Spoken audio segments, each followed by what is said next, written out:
అందరికీ నమస్కారాలు.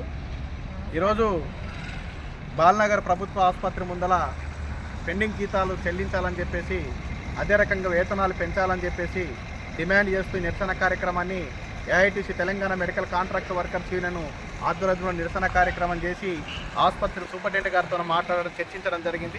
పెండింగ్ జీతాలు వెంటనే ఆసుపత్రి కార్మికులకు ఉన్నటువంటి 4 నెలల పెండింగ్ జీతాలు కూడా వెంటనే ఇవ్వాలని డిమాండ్ చేస్తున్నాం.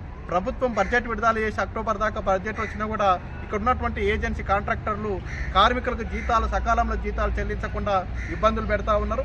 అదే రకంగా వైద్య విధాన పరిషత్ పివి పరిధిలో ఉన్నటువంటి బాలనగర్ ఆసుపత్రి, అదే రకంగా జడ్చర్ల ఆసుపత్రులు కూడా ఇవాళ పడకల సామర్థ్యం తగ్గడం అనేటటువంటిది చాలా బాధాకరం. ఈ పడకల సామర్థ్యం తగ్గడంతో చేత కార్మికుల్ని కూడా తొలగించేటటువంటి ప్రమాదం ఉన్నది.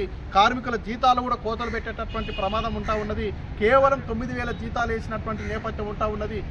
30 పడకల ఆసుపత్రి ఉంటే కేవలం 23 పడకల సామర్థ్యానికి మాత్రమే, సేవలకు మాత్రమే పరిమితం చేసినటువంటి నేపథ్యంలో మొన్న వైద్య విధాన పరిషత్ కమిషనర్ గారు కలిస్తే సూపరింటెండెంట్ గారితో అధికారులతో లెటర్లు పెట్టామని చెప్పి కూడా రిక్వెస్ట్ లెటర్లు పెట్టమని చెప్పేశారు. కాబట్టి ఇక్కడ ఉన్నటువంటి ఏళ్ళకెళ్ళి పనిచేస్తున్నటువంటి కార్మికుల్ని ఇబ్బంది చేయకుండా, జీతాలు తగ్గకుండా జీతాలు పెంచే పద్ధతుల్లో అధికారులు సహకరించాలని చెప్పేసి ఆ రకమైన పద్ధతుల్లో మీరందరూ కూడా ఉండాలని చెప్పి తెలియజేస్తా ఉన్నాం. రేపు 19వ తారీఖు నాడు వేతనాల పెంపు కోసం, అదే రకంగా కొత్త టెండర్ల కోసం కాలం చెల్లినటువంటి 3 సంవత్సరాల కాల వ్యవధి ముగిసినటువంటి ఈ టెండర్లను వెంటనే రద్దు చేసి కొత్త టెండర్లు వేయాలనేటటువంటి డిమాండ్తో 19వ తారీఖు నాడు రాష్ట్ర వ్యాప్తంగా హైదరాబాద్లో ఒక సదస్సు, కార్మిక సదస్సు, వేతనాల సదస్సు నిర్వహిస్తూ ఉన్నాం. 19వ తారీఖు తర్వాత రాష్ట్ర వ్యాప్తంగా కూడా ఒక పోరాట కార్యాచరణని, జీతాల పెంపు అనేటటువంటి ఒక పోరాట కార్యాచరణని కూడా తీసుకుంటున్నాం. కనుక ఆసుపత్రిలో పనిచేస్తున్నటువంటి కాంట్రాక్ట్ అవుట్సోర్సింగ్ ఉద్యోగులు మొత్తం కూడా ఈ పోరాటంలో అందరూ భాగస్వాములు కావాలని చెప్పి తెలియజేస్తూ ముగిస్తున్న కార్మికుల ఐక్యత,